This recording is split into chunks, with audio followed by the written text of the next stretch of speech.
کوئی بھی کام میں سفل ہونے کے لیے تین رول ہیں.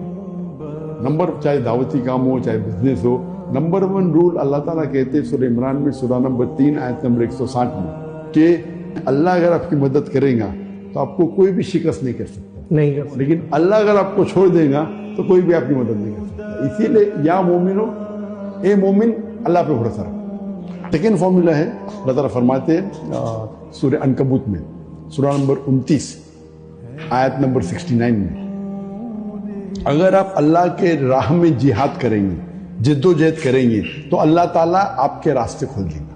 تو جد و جہد کرنا امپورٹنٹ ہے. نمبر 3 سورہ نحل سورہ نمبر 16 آیت نمبر 43 اور سورہ انبیاء سورہ نمبر 21 آیت نمبر 7 میں اللہ تعالیٰ فرماتے فَاسْأَلُوا أَهْلَ الذِّكْرِ إِن كُنتُمْ لَا تَعْلَمُونَ. اگر آپ نہیں جانتے اس سے پوچھو جو وہ فن کا ماہر ہے، اہل ذکر.